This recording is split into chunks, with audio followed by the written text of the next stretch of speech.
سمجھ میں ولا تو اسے کا مطلب بھول رہ جائے، سالانہ بھی یاد رہے اور ششماہی میں بھی یاد رہے، اور تنبیہ بالخیر کا مطلب ہے کہ جیسا آپ تک کتاب ہوئی۔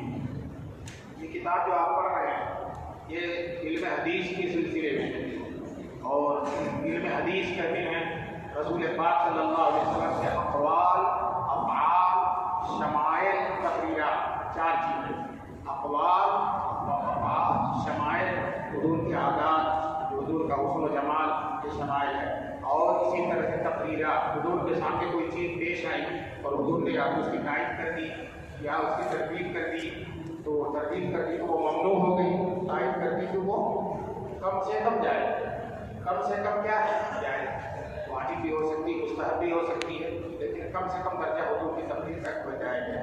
تو حضور کے اقوال، افعال، شمائل، تقریرات، ان کو حدیث کہتے ہیں۔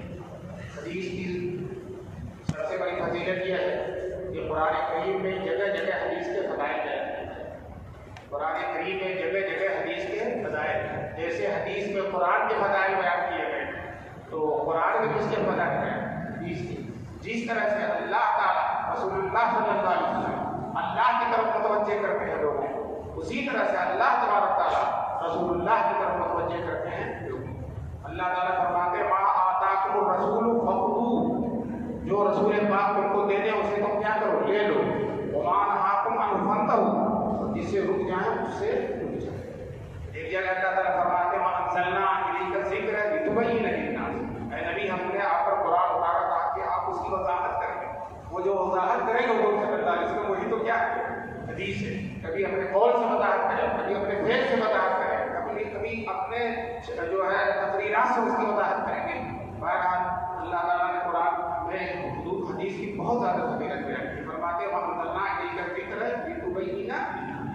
ایک جگہ اللہ تعالیٰ فرماتے ہیں لقد کان لکم فی رسول اللہ اسوۃ حسنہ، اے مسلمانوں تمہیں رسول کی زندگی میں، رسول کی زندگی کا نام تو حدیث ہے، رسول کے بولنے اور چلنے اور پھرنے کا نام کیا حدیث ہے۔ فرمایا اللہ تعالیٰ نے لقد کان لکم فی رسول اللہ، مسلمانوں تمہارے لیے رسول پاک کی زندگی میں بہترین نمونہ ہے۔ اور اسی طرح سے بے شمار آیتوں میں اطیعوا اللہ و اطیعوا الرسول، اطیعوا اللہ قرآن مانا و اطیعوا الرسول حدیث مانا، بے شمار فضائل ہے۔ چنانچہ حدیث کی فضیلتوں میں سے بڑی فضیلت یہ ہے کہ دنیا میں سب سے بہتر زمانہ، سب سے اونچا زمانہ، سب سے مقدس اور مطہر زمانہ وہ زمانہ ہے جس میں رسول پاک صلی اللہ علیہ وسلم صحابہ کے ساتھ رہتے ہیں۔ حضور کا زمانہ جس میں حضور بھی موجود ہے، اور کون موجود ہے؟ صحابہ بھی، جس کے بارے میں حضور نے خود فرمایا خیر القرون قرنی ثم الذین یلونہم ثم الذین، بہترین زمانہ میرا زمانہ ہے۔ اور اس زمانے کی بہتری یہ ہے کہ اس زمانے کی بہتری کی آنچ جدھر پہنچ جاتی ہے ادھر بھی بہتری ہے۔ چنانچہ آدم علیہ السلام سے زمانہ شروع ہوا، اور جتنا حضور سے قریب ہوتا ہے وہ بہتر ہوتا چلا گیا، اور سب سے بہتر وہ زمانہ ہے آپ حضور سے پہلے کا کہ جو حضور کے زمانے سے ملا، پھر سب سے اونچا زمانہ حضور کا زمانہ، اور ادھر جو حضور کے زمانے سے قریب ہو گئے ہیں جتنا دور ہوتا جائے گا وہ بہترین تمام ہوتی چلی جائے گی، اور پھر جب بالکل بہت زیادہ دور ہو جائیں گے تو زمانے میں خیر اور عافیت نہیں رہ جائے گی، فکرے پیدا ہوں گے طرح طرح کے۔ تو سب سے بہترین زمانہ کون زمانہ؟ رسول پاک۔ اور اس سے پہلے والے زمانوں میں کون بہترین؟ جو حضور کے زمانے سے ملا ہوا۔ اور بعد والے زمانوں میں کون بہترین؟ وہ حدیثی میں ہے، جو پوری بنی لگی نا۔ اب حدیث کی فضیلت دیکھو، ہم رسول پاک کے زمانے میں نہیں جا سکتے اس زمانے کو، اس زمانے میں ہم ہیں نہیں۔ ایک صاحب نے کہا کہ اگر ہم حضور کے زمانے میں ہوتے تو حضور بہت بات مانتے ہیں، بالکل نہ سکا ہے۔ ایک دوسرے نے کہا کہ ممکن ہے ابو جہل ممکن سے ابو جہل حضور کا زمانہ پانے والا ہے۔ بہرحال سب سے اونچا زمانہ رسول پاک صلی اللہ علیہ وسلم کا زمانہ، اور ہم اس زمانے میں جسمانی طور پر، ظاہری طور پر اس زمانے میں نہیں جا سکتے، یہ ہماری قسمت میں نہیں، لیکن حدیث پاک ہم کو روحانی طور پر اور علمی طور پر اس زمانے میں پہنچا دیں، اور پہنچا دیں گے۔ حدیث پاک روحانی طور پر اور علمی طور پر ہم کو اس زمانے میں پہنچا دیتی ہے، اور حدیث کی برکت سے ہم کو یہ معلوم ہو جاتا ہے کہ حضور صلی اللہ علیہ وسلم چل رہے ہیں کیسے، حضور سو رہے ہیں کیسے، حضور آ رہے ہیں کیسے، حضور جا رہے ہیں کیسے، حضور کا تبسم کیسے ہوتا ہے، جیسا کہ شاعر نے ان چند چیزوں کو جمع کر دیا، وہ سب حدیثیں سے معلوم ہو. تیری صورت، تیری سیرت، تیرا نقشہ، تیرا جلوہ، تبسم، گفتگو، بندہ نوازی، بندہ پیشانی، یہ ساری چیزیں کس سے معلوم ہوئی؟ بولو یاد ہو جائے اچھے. تیری صورت، تیری سیرت، تیرا نقشہ، تیرا تبسم، گفتگو، بندہ نوازی، بندہ پیشانی، یہ ساری چیز ہم کو اشعار میں ہے اور ان کے علاوہ ہے، یہ سب کس سے معلوم ہے؟ تو حدیث نے گویا روحانی طور پر ہم کو اس زمانے میں کیا کیا، پہنچا دیا. کسی شاعر نے کہا ہے وہ آئے کب کے وہ جا چکے بھی، وہ آئے کب کے وہ جا چکے بھی مگر نظر میں سما ہے. وہ آئے کب کے وہ جا چکے بھی مگر نظر میں سما ہے. وہ چل رہے ہیں، وہ پھر رہے ہیں، وہ آ رہے ہیں، وہ جا رہے ہیں. دوستوں کس کی وجہ سے؟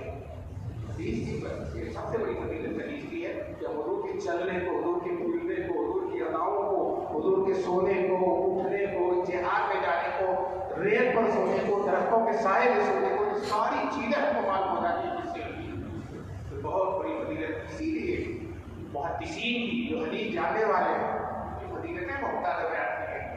ایک حدیث میں رسول پاک صلی اللہ علیہ وسلم فرماتے ہیں، حدیث کی روایت کی ہے بیہقی نے بھی اور امام شافعی نے بھی.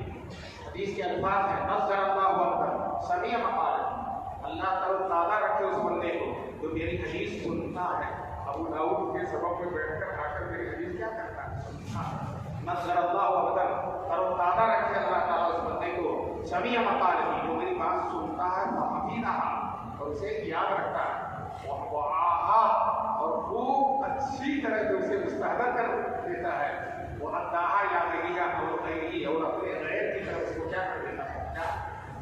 تو بتاؤ یہ کام کون کرتا ہے؟ سننے اور سنانے کو اسی لیے تو کرتی بڑی فضیلت ہے. اور جو حضور نے کہا اللہ تعالیٰ تر و تازہ رکھے، تو حضور کے الفاظ بڑے جامع ہوتے ہیں. دنیا میں بھی تر و تازہ رہے گا، قبر میں بھی تر و تازہ رہے گا، اور میدان معاشر میں بھی. دنیا میں محدثین ماشاء اللہ خوب تر و تازہ رہتے ہیں.